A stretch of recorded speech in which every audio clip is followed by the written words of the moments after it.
What's up everybody and welcome back to Race Review. Today we are reviewing race 1 of the finals of the Cambridge Cup, the Cam Cup, which is one of the top student run team racing events in the UK. And in a bizarre turn of events, I am actually also umpiring this race as well as filming it. I was sailing in this event, my team did not make the semi-finals, and one of the other umpires had to go back to Scotland, and they asked if I would step in and umpire the finals, which is really weird. And I said, yeah, of course, but I would also like to film it because I want to make a video about it. So here we are, it's race 1 of the finals. In the orange, we have Oxford University first team, and in the black, we have Bonbonbonbons, which is an alumni team, mostly kind of a Royal Thames team, but also it's kind of a Cambridge alumni team. And right now we're watching the pin pair go down towards it's less than 2 minutes to the start. You can see the orange battens there up on the start boat, so everyone's looking a little bit early, but you can see it's also really light at the moment, so pairs are trying to lead in, trying to get that leading advantage. And we can see all three pairs now. We've got that middle black boat luffing hard to create enough space for his teammate, who's trying to get down below and follow in on the pin pair, which is always a really hard thing to do when it's light winds like this. We have those two middle oranges and they're pushing. We've got less than a minute to go now. So as we're closing down in that final bit at the start, that orange boat has done a tack out and there's a final black boat over there. So we don't know what they're going to do to avoid them. But we can see all of the oranges are kind of in the second rank, which is not really where you want to be in the light winds. But also they're all quite early for the start. So it might kind of pay off here. We've yet to see what's going to happen. That orange boat in the middle, even though they are kind of behind, they're not winning that pin pair, they have managed to create a big gap underneath them, and the black boat at the bottom towards the pin has done a pretty slow tack there. They're obviously trying to kill some time and close that gap, and they've closed the gap but at the expense of a lot of their speed. This isn't what I would normally recommend if I was team racing. You want to be keeping your speed up in the final seconds of a team racing start, and you can see actually half of those boats were over the line, so they've all gone back. And the pair that's done best out of this is the boat pair, who are the only pair who weren't ridiculously early. And there's also been contact there and a protest. So Black Boat 12 is also doing a spin. What a disaster for most of the fleet there. And this is from two really strong teams, which is what happens when you've got a close matchup. It can often make both teams do things which they wouldn't normally do because they're pushing the line hard. They're trying to decide the best thing to do. And we can see Orange, they're in a 1-3 here, so they're going to be looking to try and lock down a 1-2, and Black 10 in the middle there, that's the Black Boat starter. They're going to be doing everything they can to prevent Orange from getting into a 1-2, which is going to be really hard for them to break down. So they're trying to keep this boat 7 here, they're trying to keep them locked out past the ley line, and they're going to hope that their teammate, who's gone to the starboard side, is going to catch up in that time. Orange knows that, so they've tried to maybe go for a jibe there. 10's gone low because there's a big gap between them. 7's probably now going to be able to tack and duck underneath, or as they've done there, they've tacked, they've tried to duck, and 10 has tacked on top of them. They're in their bad wind, and 10's probably now thinking, well, my teammate is probably through. And so now they need to look back on the other orange boat and start thinking about how can we get into a winning combination? How can we get into a 2-3-4 probably? So there's Black coming round, and Black are in a 2-3-6. Orange are in a 1-4-5, and Orange are going straight into the play for a 1-4-5, which is that boat 9 at the back there is trying to put in a bit of a gap between 4 and 5, which is going to help them keep the 1-4-5 and not get immediately converted back by boats 10 and 11 working together to each take out an orange boat and get their teammate through.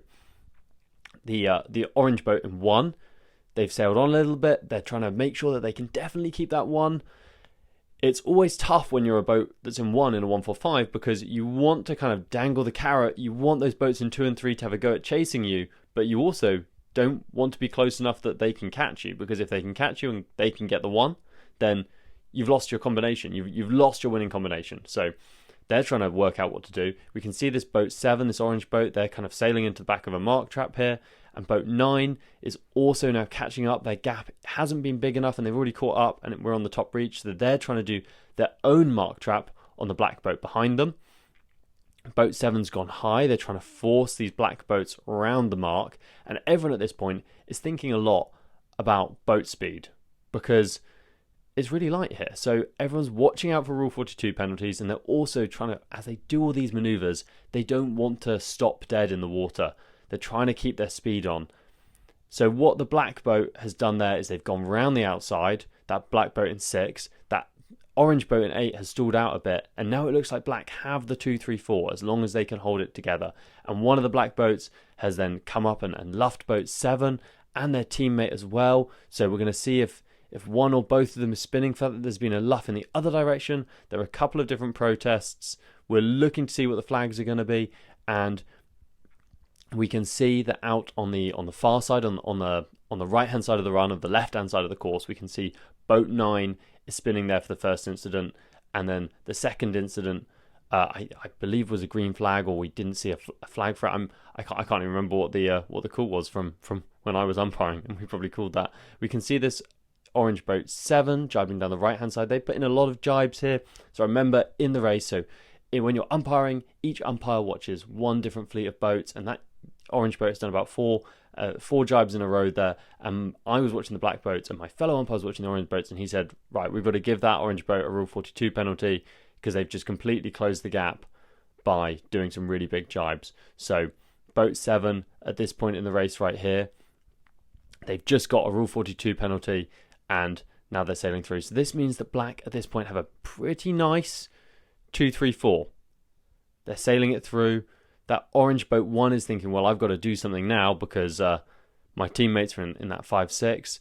You can see some of my poor camera work here because I'm waving those aforementioned flags for things like Rule 42.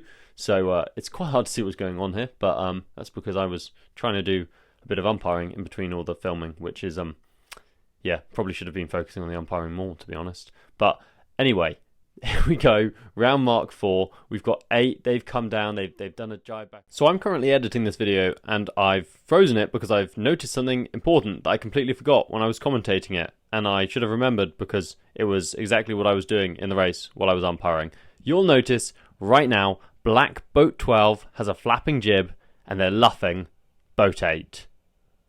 Well, boat 12 have sailed into that overlap from clear astern on the reach because boat 8 didn't actually do a jibe back. They just sailed high and they never actually jibed. And boat 8 on the inside are protesting them for that because that is a breach of Rule 17. And you can see them waving their flag on the inside. And anyway, we're now going to go back to the main commentary, but this is going to be important in a second. Cool, they've managed to get the lock on, and we've got this 2, 3, 4 for black. But these other boats are right behind them, and not a great mark rounding for them there. You can see they've ended up stacked outside one another. That's not normally what you'd want, but that black boat in 2 is really pushing that front boat onwards. So on the other hand, they're pushing for the 1, which is great. Now, again, it is light. You can see these different boats looking up the different sides of the course for the breeze. Again, I was looking quite closely here, so my camera work could be improved because we were watching really closely for 42. We were watching really closely for boats doing the right thing. Boat 12 there got a penalty. I can't even remember what that penalty was for. I think that was for a boat-on-boat situation with boat number 8 at the front. So there was a port starboard, and that's meant that they're now kind of in a dangerous position because boat 7 has caught up, the one who had a spin before. They've caught right up, and all of these black boats are out past the ley line on the wrong side, and Orange are looking to just catch one of them because that's all they need. Because Orange have the 1, 8 out of 10 winning combinations involve the 1 knot 6 wins the race. So all Orange need to do is get 1 boat, and that's what they're going to try and do here. We can see 7 is going. Do 11 have the cross? Well, we can't really see because my camera isn't on here because again I'm watching the cross in the umpire boat to make the call on it. But it's really close here. I think that 11 had to tack out.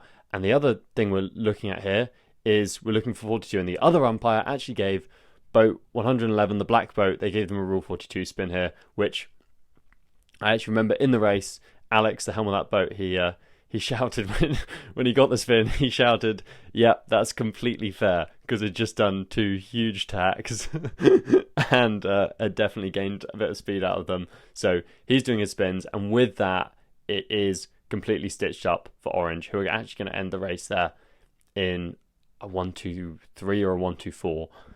And it just goes to show that when you're in the light, when you're in the shifty conditions, it's all to play for up that final beat. The race isn't over until you've crossed the line.